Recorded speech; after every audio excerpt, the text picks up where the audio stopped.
Time for yet another rematch. It's W7M versus the Aussie org, I guess. The APAC guys from Thailand. It's Fury. W7M have also been looking pretty hot so far at the tournament, and a lot of people do have them as favourites, but there have been some cracks in the armour that may be able to be exploited.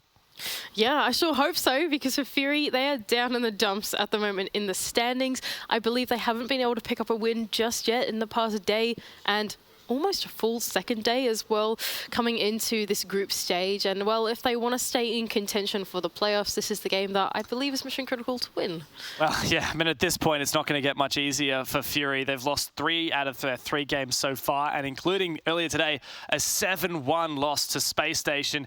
In contrast, W7M are undefeated. They've got the full 9 points out of their 3 games so far. They are topping their group, and they are looking good. They've had the roster change, bringing on the ever so experienced Julio.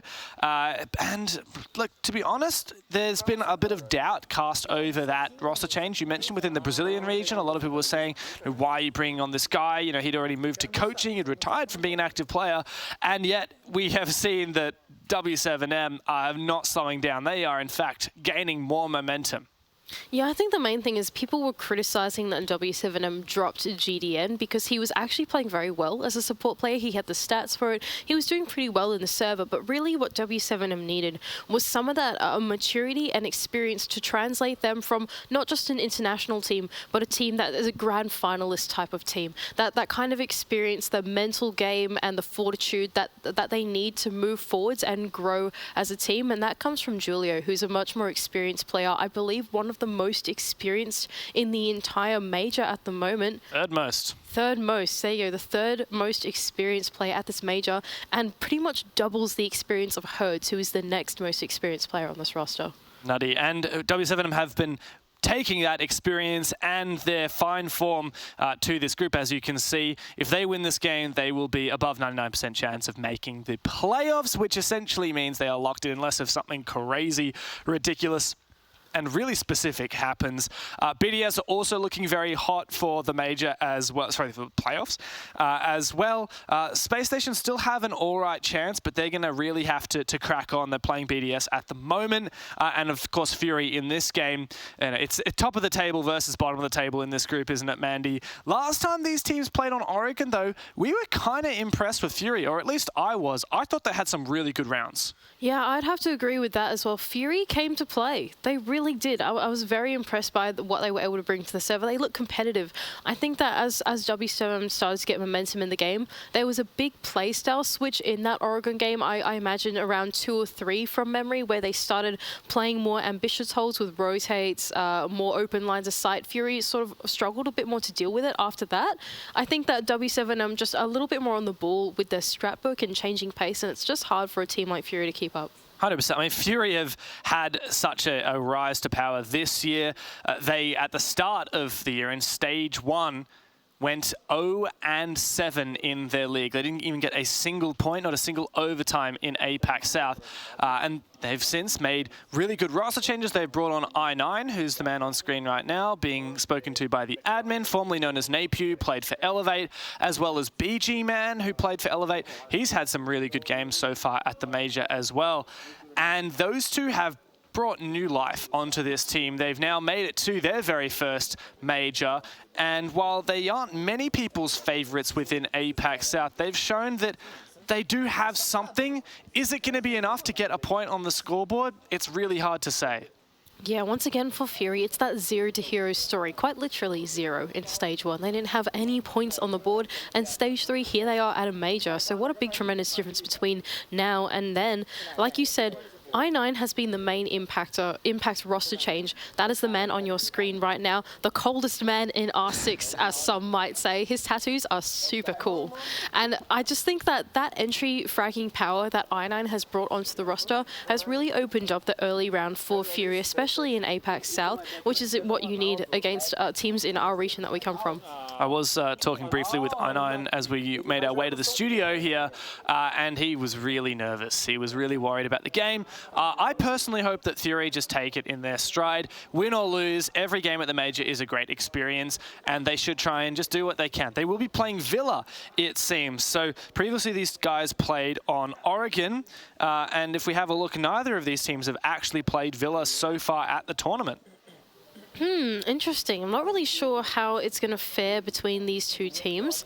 I feel like for Fury, this one is going to be a tough match for them. I just by pure playstyle reasons, I think that W7M are probably a little bit more on the ball when it comes to denying the early entry and then falling off across the map. I just feel like W7M have a little bit more discipline than Fury do in the server, and as a result, I just feel like Fury are going to struggle a little bit once they get onto their defense half. At least Fury have a lot more experience on this map than W7M do. At least in recent history, the only match that W7M have had is against Villa in the Copa Elite 6. Sorry, did I say against Villa? Against Team Liquid on Villa in the Copa Elite. That was a win 7-5. But we are going to get into the game. Can Fury cause some havoc here in their group, or will W7M continue their undiluted streak and get yet another 3-point win on the board?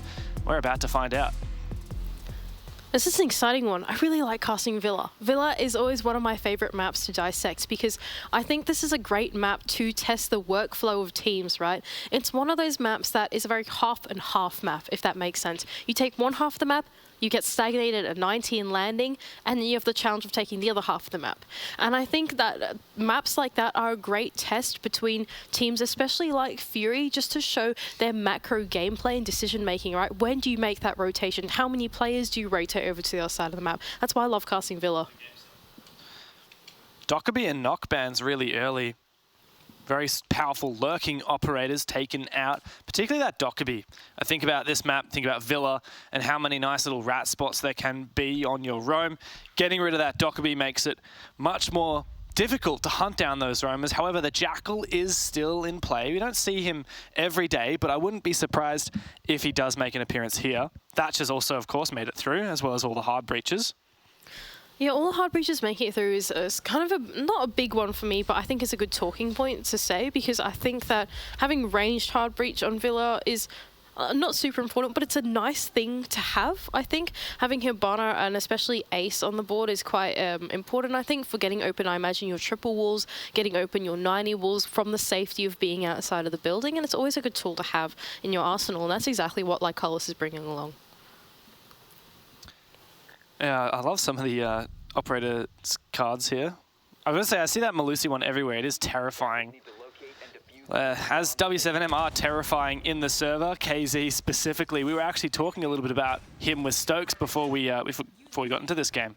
Yeah, fun fact, sponsored by Stoics, KZ is the highest rated player in this entire major. Not only that, but he has the highest KPR in the entire major as well. So this is the most lethal player here in Sweden at the moment. I feel like there's a lot of players who are really lethal in their own region or online, but when they come to LAN, they struggle. Or vice versa, you have some players that just excel in the LAN environment. KZ is someone who you can't fault no matter where he's playing, no matter what he's playing. At home in BR6, he's a monster, one of the best in his region. And here on the global stage, at LAN, he doesn't hold back. He doesn't feel any lack of confidence. He's got everything, got his wits about him. And he's shown that this event so far, that's for sure. KZ as well is such a sweetie pie in real life. Like, this guy is so cold in the server, but then you see him in real life and he's just chilling. He's the most humble guy. Anyway, BG man, he's starting to make his way over onto this master side of the map, but there is a player spawn peeking, I believe, through the drone hole on the other side. That is KZ, the man, the myth, the legend, the man we're just talking about and harping on, gets the first pick of the series. Well, we hyped him up and he certainly delivered. That's a rough one for Hajime to kick off this map, and KZ is not afraid of continuing. Dark and I9 are going to double up on this entry down inside of Dining, though, trying to make their way up the Astro stairs in tandem with the push that's happening from inside of Master. Oh, KZ is going to walk straight into them, though, but a good pre-fire. Is he able to find the kill? He's taken low, and he's not afraid to continue his reign of terror. He takes down I9. He gets another one! KZ. How does he do it? Surely he's taken down here, but it's way too little, way too late.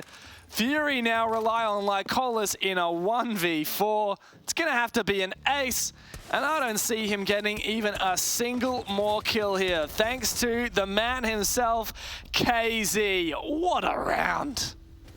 My God, that is one way to start off filler.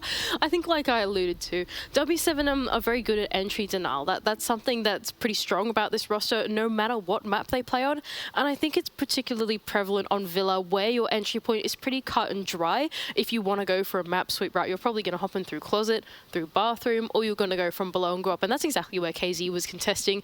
That guy, oozing confidence. Complete disrespect. As soon as you saw him take the fight onto dining, he peeked it, re-peeked it, re-peeked it. I can't believe he wasn't scared. He stayed around. It. Yeah, I know, right? Oozing confidence, disrespect in the server straight away. Yeah, I mean, even I9 sprinting in to get the kill, you can't fault him for that. He was confident, and yet he lost it, and the refrag unable to go through either. Wow, nutty 3K to start off the game for KZ. 2 for Herds as well to boot. Good confidence booster, nice and early on. Not that W7M need any more confidence than they already have, to be honest. Yeah, I was going to say that. They really don't need any more of that, especially after watching KZ take that gunfight against 9-9. They're going to go over to this trophy and statuary side, and they're going to bring along the castle in this strategy. They're segmenting off this closet side of the map and making it a power position. That single castle barricade that's on the doorway is blocking off that closet from being killed from the line of sight out on the south balcony. Thank you, medics. You are literally the best. That's exactly where KZ is setting up his lines of sight now. Double castle barricade as well on this half wall is going to allow another defender to help the player inside of closet from being flushed out through bathroom or from any of the other windows on the balcony. Well, if there's anything we've seen so far in this matchup and in the previous time these teams played, W7M have figured out that if you play aggressively against Fury, you can rattle their confidence and start to dominate. And so that's exactly what they're playing into right now. As Fury try to get some information, but this aggressive position from Herds inside of Master, it's going to be difficult to take out. Nice Kiva barricade as well. It's blocking off that line of sight from this East Master window so that he's safe to play at that bricks position. Now, if there's any lineup that you want to bring against the setup that W7M have done, it's probably Hibana. You can use those Hibana charges at range to try and clear out some of those castle barricades, but it's going to be very hard to get them down without them being shot off by a defender playing at that half-wall position. Dark's looking to contest this vert as well. What's KZ on with this C4? Very cheeky. Oh, Herds. Oh, what a shot. Lycol is taken down. That's the Hibana you mentioned. Dark unable to trade back. BG Man fortunately can. These castle barricades, though, likely to stay intact. Dark starting to get his control down below as well, but not before being contested by Volps. I9 has an inkling that there is a player inside of closet, which there is. That's KZ with the shotgun going for a wide swing, taken down. Now Fury with the man advantage. It's a big pick for Fury to take down KZ himself. In fact, the 3 remaining W7M players are the 3 that didn't get a kill last round. JV is not afraid of changing that, though, as he takes down BG Man, a belated trade. Still those castle barricades protecting him, though he has been taken low. I9, though, has got real estate of this closet area and is starting to use the line of sight against W7M. Dark, in tandem with some flashbangs, is going to try and make the entry, and I9 will take down Volps. Suddenly, W7M in a little bit of a pickle 4-2 situation. I9 isn't afraid to take the second fight, leaving Julia all on his lonesome. Gonna have to be some heroics here. Prodding in through bathroom, spots out the position of Dark, but now Fury know exactly where he is, and they can finish him off. A big 3-piece for I9 there, and Fury have found their first round of the map. Not quite too animated yet, but at least perhaps they start to believe in this dream a little more. I actually really like the way that Fury approached that strategy. When you see a closet hold like that, you have 2 options to deal with it, right? One, sweep through the map and try and ignore the closet and just go for a regular statue type plan, right? Second option, just face it head on and just deal with it on the spot, because you know that the players are going to be there. You're not going to waste time trying to go throughout the map and not get your picks.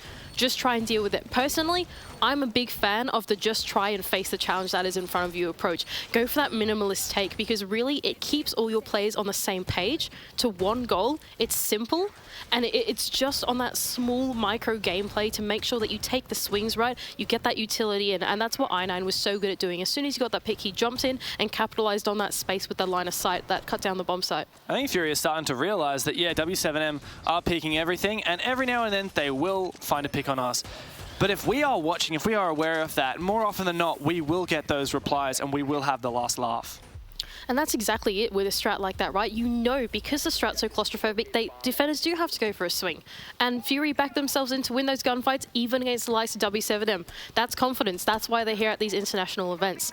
Now we're going to go up and repeat. Oh, no, we're not going to repeat. We're not going to repeat this same bomb site. We're going to go down to the kitchen and dining instead. W7M just looking to do this top floor extension while Fury look for the clear.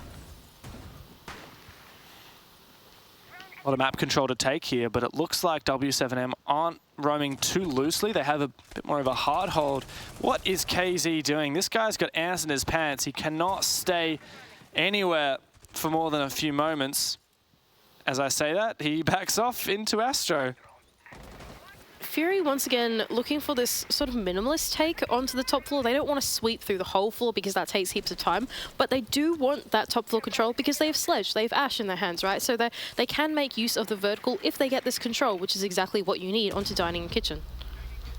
Well, slow and steady for Fury as the first E1D rolls out from BG Man.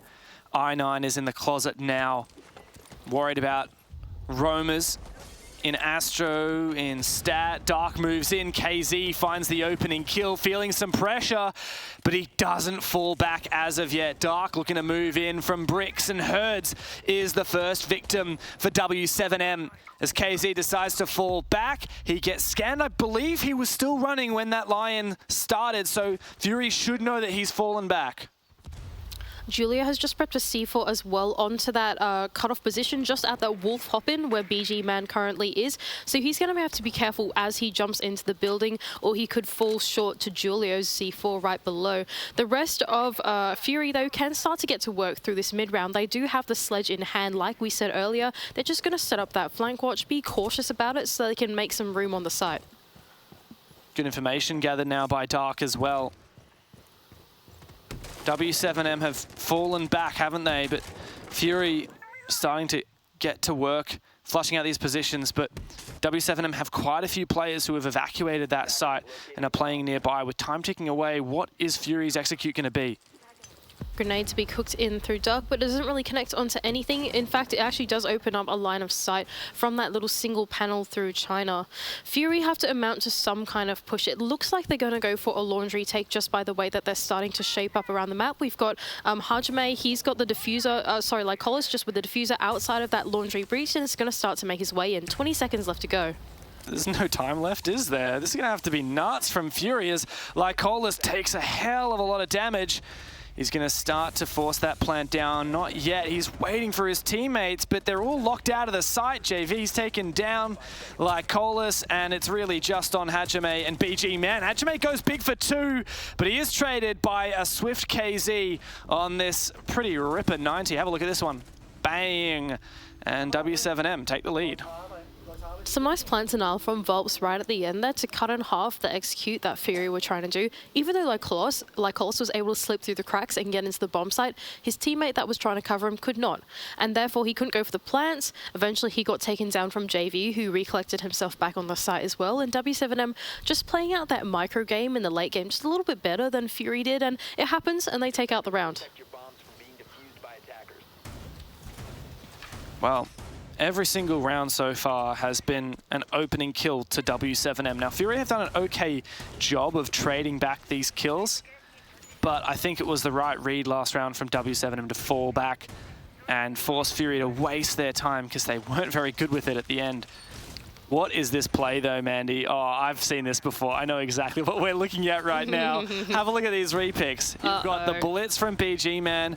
The Amaru's actually foregone from Hajime. He was teasing the Amaru for a moment. I9's on it. There you go. I love to see this. I'm calling it right now. This is a study rush into top main stairs with the Blitz, and Amaru is going to go in from the 90 window at the same time. That is what we're looking at right now. He's read the strat book. Dev knows. Oh, you might be right. Look at him go. 100%. He's just outside the 90 window. 100%. 100%. Oh, dear. I did this in ranked the other day. It actually worked. Did you really do this in ranked the other day and it works? Well, I sure hope it works for Fury. They're one round down, and here it comes. The Blitz train up top main. And I9 is in as well. BG Man, no hesitation. Oh, it's catastrophe for W7M. But they have managed to retake 90. Julio now, C4 doesn't quite land as behind the bar, that plant begins to go down. JV taken low. BG Man forces that diffuser on the ground. And it's up to Fury now to hold this post plant. Man advantage on their side. Julia's got some line of sight from below, trying to take the fight onto the player behind the bar, but they are long gone. Like Hollis holding on to the study position as KZ makes his way in through the map. He's got his back turned to him, and it's a pretty dangerous fight to take. KZ backing off now, instead taking control of that Volt push, catches someone in their back, and that's Dark. Well, it's never over while KZ is still alive. BG Man, goes to take down on the Blitz OGs himself. Hang on a second, KZ! There's no way he fakes it! Oh, he goes for the double! But the trade is on, and that means that the round is for Fury. Oh my God! Hajime, you are a lucky, lucky man. I can't believe it. I'm telling you right now, KZ sticks that, it's a W7M round. I can't believe it. Not only that, but he got off the diffuser, he got a kill, and then turns 180 degrees and gets another one. Oh, it's nuts. It's nuts. Man's got a protractor in there to check all those angles. He really does. I just don't know how he does it. You really cannot count out W7M until KZ is dead. That man is insane. Great rush, though, from Fury. Like you said, you called the strat before it even happened. You were in the repick phase, and you called exactly what happened word for word. I don't even need to break down that round. Honestly, what's the point? I mean, as long as KZ is going to keep cranking 90s, this is going to be an entertaining game. You can't say that. They're going to repeat. W7M, they went, all right, that was silly business. Let's make sure that we look out for the silly business in case it happens again. But look at this, they're actually doing an extension down inside of Living and Library with a mirror setup. I wonder what will come of this. Helps you maintain a bit of control downstairs. The living push is going to be much harder while that mirror is there in Library, or in the Vault specifically. And of course, Fury won't go for the same strat, that kind of thing. It's not the same, not the kind of thing you do twice in a row, as the defense will be very aware of it. But we do have, and actually the Ying was actually 6 pick off of, so no real pocket picks here for Fury. It looks like it's going to be a slow and steady one. Yeah, and this is a pretty conservative setup as well. From W7M, they're using this Arcade Claw to even keep the study wall closed. They really want this control, aiding the mirrors and in its position as well. Fury changing their approach too, they're going to go for a map sweep. So, like you said, not repeating any silly shenanigans and just going for something a bit more basic. Yeah, but there's no one to meet them on this roam as of yet. And as we've seen, Fury tend to flourish, or rather W7M tend to flourish when they are there to meet Fury at the entries, when they don't give that free ground up. I9 has got a cheeky little Twitch drone inside of study. If he can sneak it somewhere, he could clear some mirrors, but it's taken down. Roam clear pretty slow so far from Fury, even though they have been given a lot of real estate over on that north side of the map.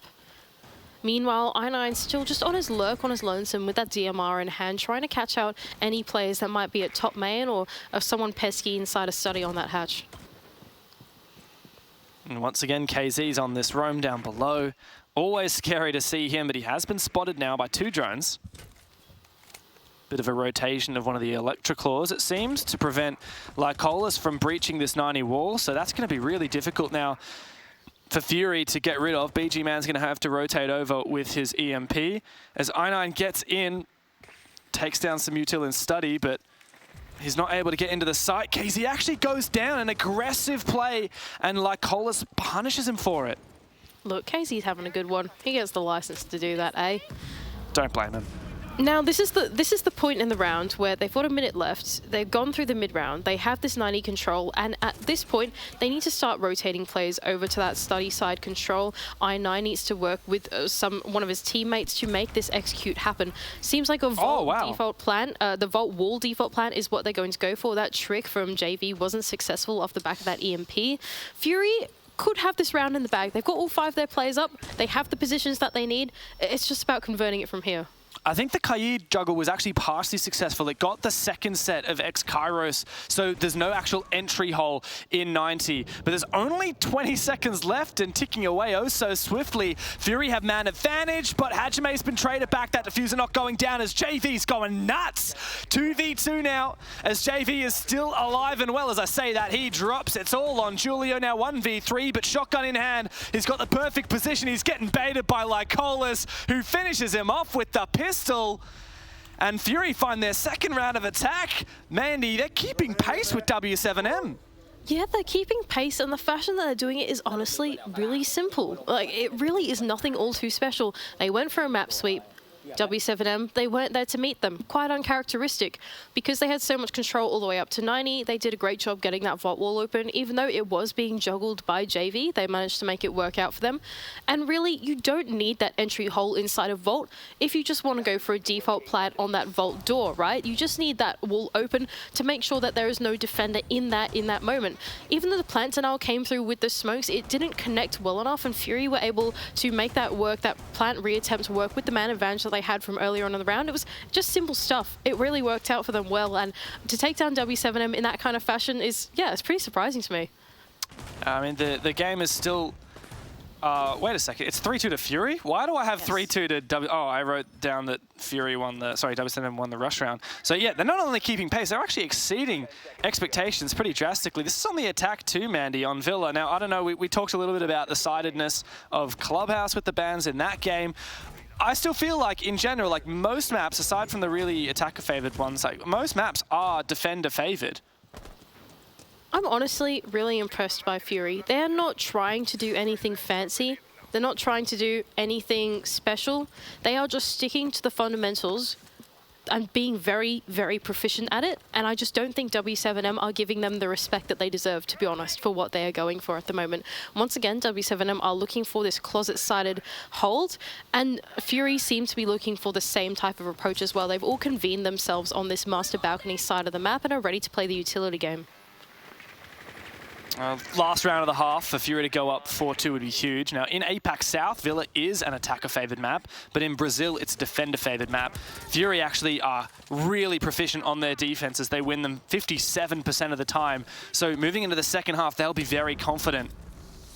I did mention the last time that they tried to attempt attacking this, that Hibana was quite a pivotal operator in this. Not only can she take down the castle barricades, but she can also take down the Kiva barricades one by one by placing them down in sets of 2. BG Man is going to double it with Lycolis to try and continue playing that utility game, but it's being outdone by the combination of Volps from below, shooting out those Hex Kairos through the hatch. And Volps is falling back now.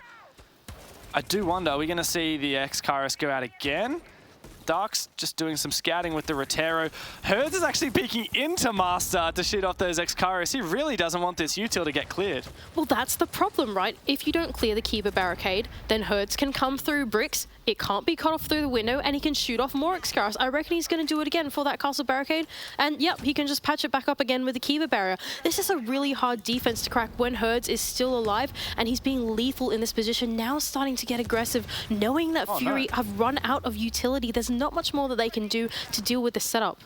There are some more X-Kairos left as Lycolis punches all of the remaining and gets it onto those walls. What's W7M going to do about it? KZ's been a playmaker all game long, 2.8 KD, and he furthers that even more, taking down Dark. SMG-11 in hand. He is a lethal weapon. Oh, that was some siege timing right there. BG Man was holding the angle for so long. In the moment that he looked away, KZ goes for the swing, and he's good for the double. The triple, in fact, like Hollis to claw one back for Fury, but it is all over in this 1 versus 3. KZ starting to get aggressive inside of the closet as well, and it's Volps to clean him up, and W7M claw back another round. They do. They tie the scoreline, Mandy, and KZ is simply nuts. The guy's got 11 kills in the first half. He's crazy. It is the first half, and it went 3-3. Honestly, for Fury, the way they played it, impressive. That's a dub. It is a dub. Honestly, I think that game of Villa was nothing too special, to be honest. That first half of it, it just felt like Fury, they did the basics, but they were really good at it. W7M, they were just trying to counter it. They did fine. I think that was just simply a game of a pretty good siege. It all came down to the micro game, the way they were playing those mini games with the utility as the round went on. And yeah, it happens, I think. Sometimes it's just one of those games that's just so back and forth because both teams are playing really well. Even though it's simple, it's good. 100%. We've seen it pop up every now and then. I just want to plug the skins for these teams.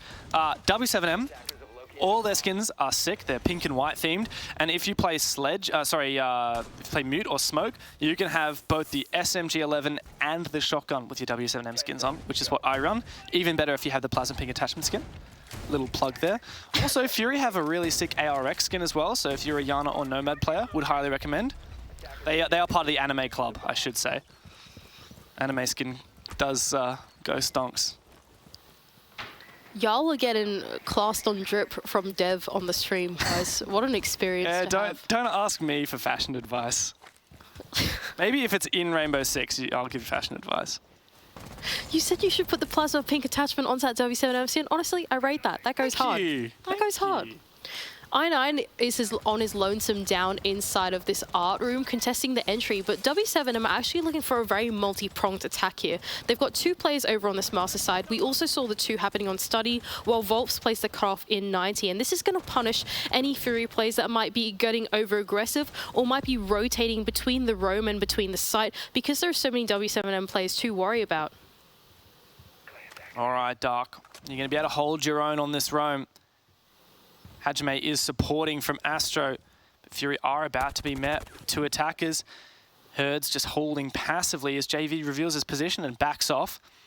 W7M actually had tried to breach on the bar wall on site with a smoke to aid it, but the mute jammer has stopped it, and I assume Fury has been able to shoot it off ever since. KZ is going to put yet another smoke on there. Not sure what all amount of that, but here we go. It's JV on yet another cutoff just outside of that Wolf window, and Volps at 90, I believe, for a second. KZ, it's all starting to fall apart here for Fury. Only I9 left now in the 1 versus 4. Yeah, and he's gone and vacated the site. I think they seem to know where he is as well. Not an enviable position as they start to hunt him down, and KZ furthers his KD and starts strong on the attack for W7M. Super different attack philosophy from W7M. Very, very different to what Fury brought. Fury, on their attacking half, they did these very minimalist, simple attacks where they would just pick one side of the map and just go for it. Whatever side the bomb site was on, it was almost a direct attack. What W7M did there was they put 5 players surrounding the entire map like vultures. It was just one player on each window or one player on each point of entry. And what that means is that Fury don't have a read on the attack that W7M are going to go for, right? So they're running in and out of the site. They're going in and out and between the roams and between the floors, and they're getting punished for those kind of mistakes in positioning, right? As soon as W7M found that pick, that was Volps on 90, KZ immediately went, all right, I'm just going to jump in the window, right? The site is about to be cut in half. I may as well go for it. Same thing with JV on that Wolf cutoff. He saw some of them cross over into 90. He probably called that Volps. There's a guy going 90 short right now, and Volps is good for 2 on that 90 window. That's exactly what separates a team that's very experienced to a team that's less experienced on a map. It's that difference in philosophy that W7M bring to Villa. That said, Fury now taking no shortage of time to take their tactical timeout rather. Immediately just jumping straight on it, and they'll do their best to try and adapt to that playstyle difference immediately. Instead of waiting a couple of rounds to let W7M back in, Fury are trying to make sure that they keep pace here because, Mandy, this entire game, no team has been more than 1 round ahead of their opponent. This has been neck and neck. And this, I think, is the perfect time, like you said, for Fury to take that tactical timeout. The way that W7M play their attacks, it's not just on Villa, but they do it on so many other maps. Chalet is often the one that comes to mind when I think about this multi-pronged, multifaceted 5-way attack that they like to do. It is so hard to get a read on what W7M does. Every single team that I've asked for, what is your opinion on W7M? They all say it's just so hard to get a read on them. It's very frustrating to play against. And I believe that they're looking for something quite different, though, in this round. They've decided to bring along the Glaz, the Smoke, with the Smokes on the Capitao, as well as the Incandelas of JV. And I wonder what they're going to make of this. I mean, Fury have called the tactical timeout, but it's also given W7M a chance to talk, and they've brought something special, haven't they? Like you said, 8 smoke grenades, pardon me, 3 flashes. You've got the Glaz to peer through those smokes as well, plus the Ying. There's so much util available for an explosive execute for W7M. However, right now, there's a decent amount of lurking going on. Just one. And that's JV, all on his lonesome here on the red stairs. W7M are just trying to go through this setup phase, right? They want to send drones in through study to check that their plan is actually feasible before they go for it. Candela's now out for JV, and what are the rest of W7M going to do to follow? He does connect the shot onto Dark, and East Stairs controllers all for them. Yeah, huge pick now for JV, huge amount of control as well, but Volps goes down too. That's the Glaz, and a really impactful pick. Look at the smokes go out from both sides as Lycolis uses all of his gas to defend against this push, but JV is good for another. He sends it straight in. Hajime for a trade. He's found his second on the round, but Fury are dropping piece by piece. Oh, here's BG, man. He whiffs the shots, and that is going to cost Fury the round. W7M are the first team to steal away a 2-round lead. And what a change of pace from W7M. Like you said, not only did Fury make use of that tactical timeout, but so did W7M. That gave them a minute to chat about a pocket strat. And that was such a great one that came through study. They made use of all the smoke grenades to try and block off the line of sight for that study entry in tandem with JV coming up that red stairs. I'm really glad we got to watch that red stairs engagement, because that is exactly what opened up the timing for W7M to make that all happen. Fury, they weren't expecting that, and they just weren't ready. There was no Warden in play, and instead we had the Glaz that was just walking his way through study, and he was pretty happy to do so.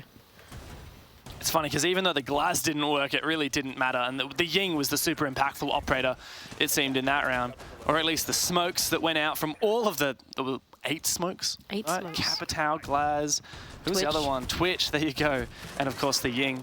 It was nuts. W7M not afraid to just bring out the guns. Now just 1 round off of match point. It feels inevitable for W7M, but I've got to admit, once again, Fury have played phenomenally, going 3-3 on their attack half. They just need to show some of the defense greatness that they have demonstrated during Stage 3. They love their defense on this map. 57% of them that they've played, they win.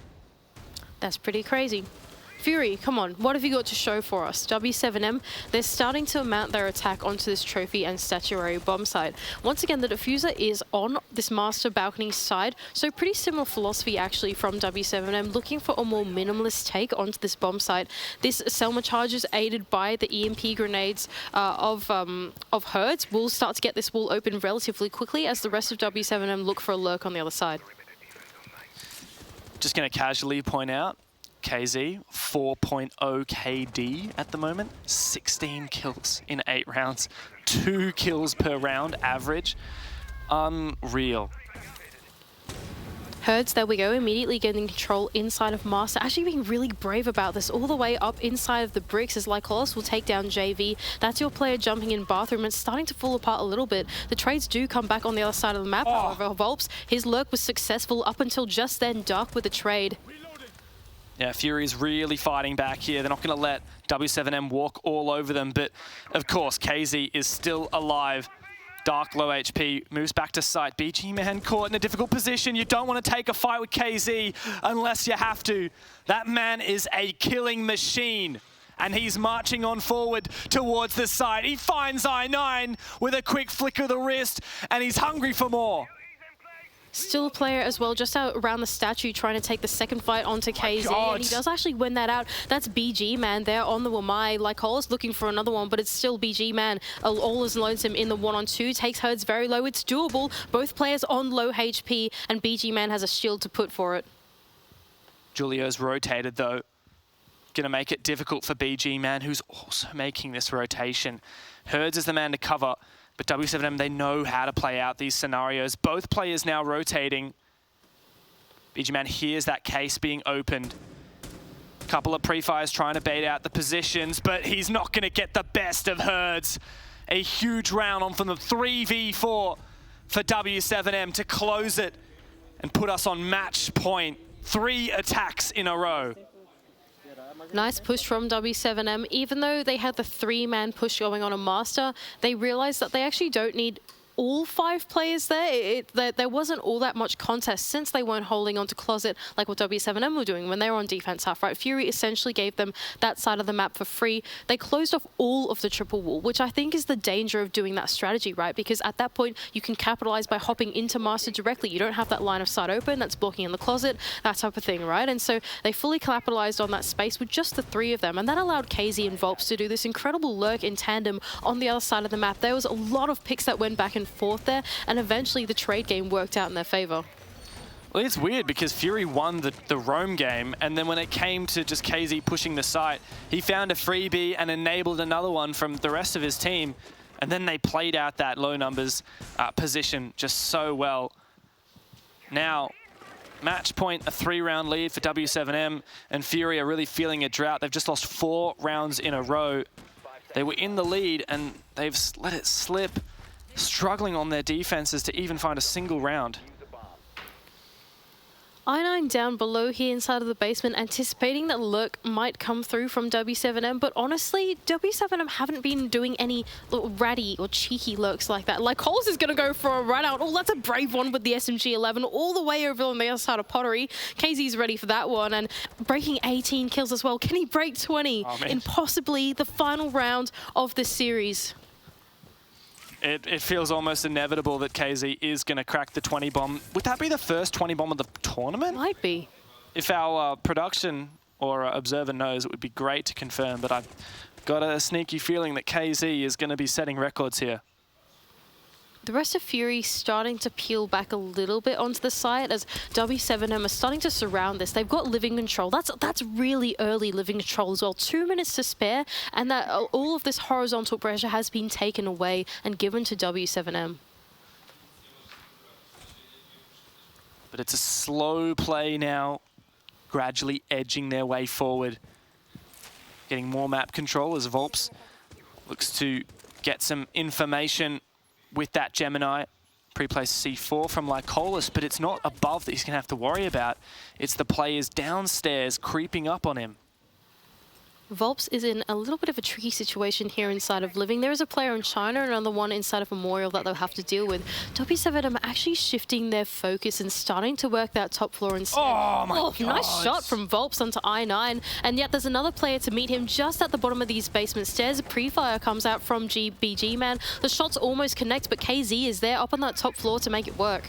And KZ is on 19 kills. He won't crack the 20, but W7M will crack open Villa and claim all 3 points against Fury. A valiant effort from the Thai team, but W7M are just on another level. And that felt like a pretty strong mirror image of the first series that we saw against them. Even in the rematch, Fury, they looked good at the beginning. They had some basic stuff going on, and they really had mastered the fundamentals of that map. But as soon as W7M switched over to their attacking half, as soon as they went for that change in playstyle that was much more advanced, much more focused on individualistic play, probing around the map, Fury could no longer keep up because the push wasn't as linear anymore. And as a result, W7M just run away with it. Yeah, Fury at least having a laugh about it. Disappointed, no doubt, still winless at the major. A valiant effort from them, but I mean, W7M, they're just so good right now, Mandy. They've shown that it doesn't matter. Even if they start slow, they will find their form and get into the game. Oh, look at that. They're still going over for the fist bumps as well. W7M, we love them. These guys are great. Look at that. Love that. Very friendly. I will say these two teams are probably the teams I've seen playing the most table tennis at the event. Yes. There's a table tennis table at the venue here at the studio, and also one at the hotel. And I feel like Volps and JV are just addicted. They never stop. They love it. They absolutely love it. It's really great to see the players both in and out of the server. It's just, yeah, they've been really lovely to see. I think that seeing them interact has just really warmed my heart, especially in the snow. Whoa. Can you imagine that these guys are playing a competitive first-person shooter? They walk out of the building and they're like, "Oh my gosh, snow!" and they throw it at each other. It's adorable. Well, think about it. You got Brazilians and Thai. They neither of them would see snow in their home country, so this is quite a unique experience. But you know, they're making the most of this event in and out of the server.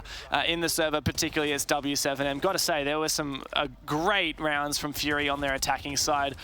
I think my favorite, personally, was that Blitz round. That was just nuts. Yes, and that Blitz round, because you called exactly what was going to happen What can I say? And it happened within seconds. I didn't even need to break down that round. Dev did my job for me there. This was my favorite round, though, from W7M. The one where they went for that 8 smoke push inside of Study and up the red stairs together. The pocket strat off the back of Fury's tactical timeout as well. Well, what a way to use that minute to come up with a strat like that. Yeah, well, great showing from W7M, and they sit at the top of their group. They're looking fine. There's not much of a challenge ahead of them, really, in my mind. I think for them, the priority now is securing that first seed to make sure that they have the best track going into the playoffs. We saw them secure first seed in Berlin, and then they went against Elevate and won that in the quarters. However, it was FaZe that they fell to, and I know from talking to W7M a bit earlier when FaZe lost to Direwolves, that W7 are actually low-key hoping that FaZe get eliminated because they really don't want to have to play them in playoffs. I just cannot believe that you said those words on stream. FaZe being taken down. I know, right? Direwolves, that is crazy, right? That is unreal that has happened in today's broadcast. It really is. Yeah. Oh, it's been kind of a day full of upsets. We've had some really exciting games. It has been. Yeah, I can't wait to go and check the results because we don't get to see every single game. We don't get to really watch the entirety of both streams. We just get to watch, you know, the games they cast and whatever else we have time for. But, you know, just reiterating the game we had. Unfortunate for KZ that he couldn't break the 20, but, man, 19 and 5 in 10 rounds. That's mad. 1.9 kills per round. 4 opening kills. That's mad. Yeah, man, he just doesn't stop. There were only 2 rounds where he didn't fulfill his cost. Get a kill, survive, get traded, or complete an objective. That's nuts. That is absolutely insane. I'll tell you what, if W7M end up taking the trophy home for this one, this is the guy. This is your MVP, I reckon, 100%. Of the tournament by a long, long way. I also just want to point out some of the other players as well. JV, he had a bit of a rough game earlier today against BDS. I think he went 4-10 or something like that. It was a pretty rough scoreline for him, but he showed up really big in this match, and he's one of those players that sort of just picks up the operator that you need. He's the one that will bring along your castle, for example. He's that guy that just brings along the utility that you need to pull together a strategy. Even on the attack half as well, it was usually KZ and Volps that were looking for the roam, but it was JV that's the one that brings along like your Thatchers and your little old picks that just tie the team together, and I think it's a really important player for W7M to have in their roster. And if we look at Fury as well, I mean, not stellar stats, but still nice to see they had a couple of highlight rounds. Just going to once again say, BG Man on that blitz. He might have only got 3 kills in the game, but they were pretty impactful kills on that blitz. And just, you know, nice to see a little bit of fresh creativity as well on Villa, which it's a map that's been in the pool for quite some time now, and we've seen almost everything under the sun on it, so it's nice to see some new strategies. Yeah, it's really nice, and I love the way that W7M play their Villa as well. Like I say, that 5-prong, multi-pronged attack that they do is chef's kiss. It's so much fun to watch. That is like a W7M attack no matter what map that you're watching them play on. I also love the Castle Azami combo. Like, if you don't ban out either of those, they will take both of them to their master defenses. And it was almost comical. I think it was on the Azami, right? It's like, oh no, I lost my Kiba barrier. There's another one. Oh no, I lost my castle. There's another one. It's just, yeah, it was great. Yeah, it's really wonderful to watch them play out the strats. And here we go. This is the group results. So W7M, they're on 12 points. Now, I'm not sure if on the B stream that SSG and BDS game is going. Could you investigate that while I try and stall out the time for you to do that investigation? Because the way it works here is if W7M pick up 1 more point than SSG do in their series that might be happening right now, they are confirmed for playoffs off of this group. They could be in right here, right now. Okay, well, Okay, so production has confirmed for me. The score currently is 6-4 to SSG between SSG and BDS. So what did you say? What was the stat? So W7M has to get 1 more point than SSG. To confirm themselves. To confirm themselves. So if SSG also get 3 points here, I believe that W7M will not be confirmed for playoffs. So what you're saying is if BDS at least gets 6 rounds, W7M is confirmed for playoffs. Correct. Wow, that is a confusing way to put it. Will BDS still have to get 2 more rounds as it currently stands in order to lock in W7M for playoffs? So we shall see. But just looking holistically at the graphic, Fury, I'm pretty sure they're locked out. They would need to do a hell of a lot of work to do that. Let's go through the rest of the groups. So here's Group A. This one's been a lot of fun, Mandy. This one has been a lot of fun. This is one of those groups that we said right at the beginning of the major that we said we have no idea, absolutely no idea. All 4 of these teams could make it out. And I think this graphic perfectly reflects that you have 3 teams all on 5 points. Yeah. No one confirmed to playoffs, and it all comes down to the final day. It's also funny to me to see the nature of how those 5 points came about. For Black Dragons and M&M, it's 1 win in overtime and then 2 outright losses. Whereas Cyclops, they love going to OTs and losing it, don't they? That's why tell me about it. They've had 2 match points where they could have found the full 3 points. So they could be on 9 points right now up with Sonics, right? But they let 2 of those games go to overtime and they lost them. And what's so comical is Cyclops managed to do an M&M against M&M. M&M are that team in EUL that are characteristic for getting so close to winning and then choking it in overtime. And somehow in that game against M&M, they could have closed out in regulation, and then M&M came back for 6 or 7 rounds in a row or something ridiculous like that and closed it out in overtime. So this is a chaotic group if I've ever seen one. Each of these teams have beaten each other in some way, some form or another. Yeah. Particularly, I'm surprised to see Sonics doing so well. Just after the first game of the major on A-Stream, we casted it. It was M&M Sonics, and it was a blowout. M&M took that in a really dominant, convincing regulation win. But nonetheless, Sonics are leading the group at the moment. Here on Group B, though, Team Liquid are the ones undefeated. It always feels like there's just one team that is a cut above the rest. And in here, it is Team Liquid. Well, in the last group, there wasn't. Yeah, that's true. Unfortunately. Thank you for pointing that out. Ha! Get wrecked.